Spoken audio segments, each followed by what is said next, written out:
তারিখ নবান্ন অভিযানে থাকছেন এবং দলীয় পতাকা হাতে। দলীয় পতাকা হাতে ছাত্র সমাজের কর্মসূচি। আপনি কি সেখানে থাকছেন? এটা তো দলীয় কর্মসূচি নয় বা বিজেপির কর্মসূচিও নয়।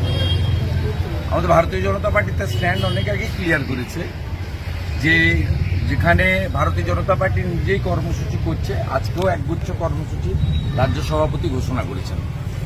আর যেখানে ছাত্র সমাজ বা প্রতিবাদী জনতা, সচেতন নাগরিকরা পতাকা ছাড়া কর্মসূচি করবে, সেখানে ভারতীয় জনতা পার্টির সভ্য সমর্থক, ভোটার, নেতৃত্ব কারো যাওয়ার ক্ষেত্রে বিজেপির কোনো বাধা নেই।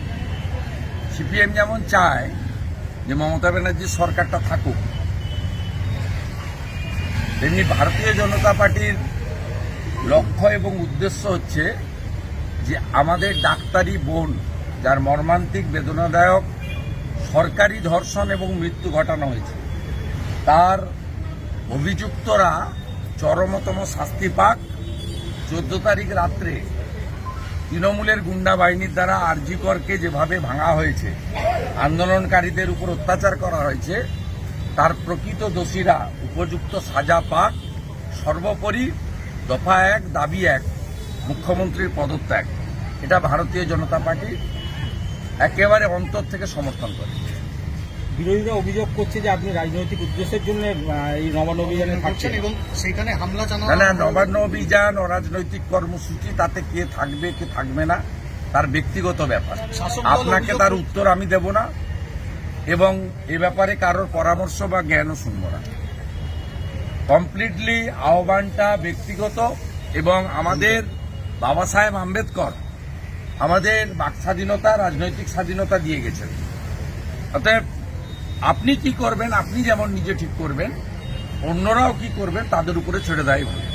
দাদা, আরেকটা জিনিস, আজকে সিবিআই 4 জায়গায় রেড করছে, সেক্ষেত্রে কি বলবেন? সিবিআইকে রেড করার অধিকার দিয়েছে তো হাইকোর্ট।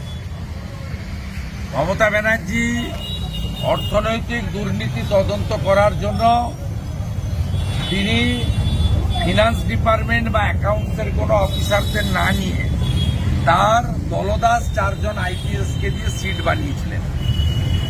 মহামান্য হাইকোর্ট মনে করেছে সিট করা হয়েছে সারদার মতো এভিডেন্স লোপাট করার জন্য, যেহেতু স্বাস্থ্যমন্ত্রী হচ্ছেন মুখ্যমন্ত্রী মমতা ব্যানার্জি।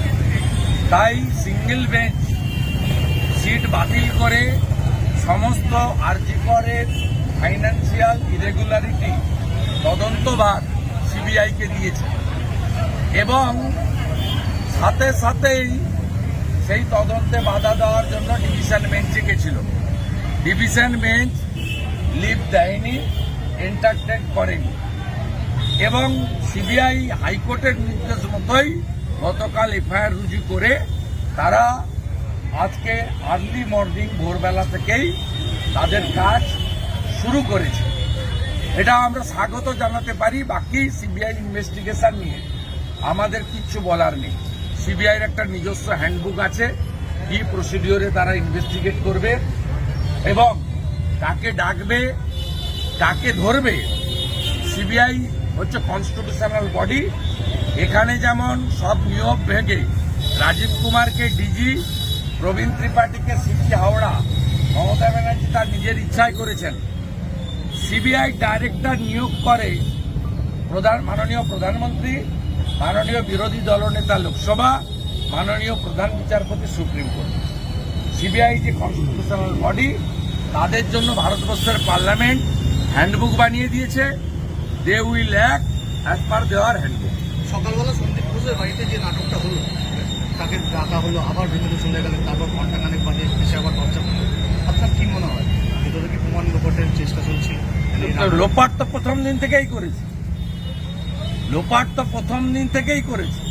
ঘড়ি ঘড়ি সুইসাইড বলে বাড়িতে খবর দেওয়া, ইউডি কেস চালু করা এবং যারা আরজি করে স্টেক হোল্ডার নয়, সুশান্ত রায়, অভিক দেদের ডেকে নিয়ে গিয়ে তদন্ত, আপনার প্রমাণ লোপাটের চেষ্টা, তারপরে রিনোভেশনের নামে ঘর ভাঙচুর করা, সবই তো প্রথম দিন থেকে করা হচ্ছে।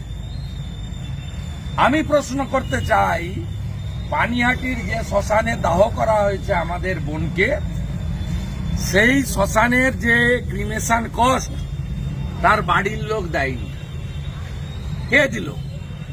আমি পরশুদিন ছবি দিয়ে বলেছিলাম নির্মল ঘোষ যাবে কেন? ব্যারাকপুর কমিশনারেটে অভিষেক গুপ্তা ডিসি যাবে কেন? আজকে দুটো তথ্য আপনাদের দিচ্ছি, প্রমাণ হয়ে যাবে, দেখে নেবেন। আমি opposition leader, responsible public functionaries. এক, ক্রিমেশনের খরচ বাড়ি থেকে পে করেনি, কে করেছে? দুই,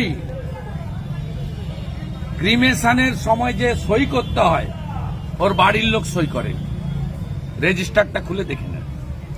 দেবাশিস সোমের নাম উঠছে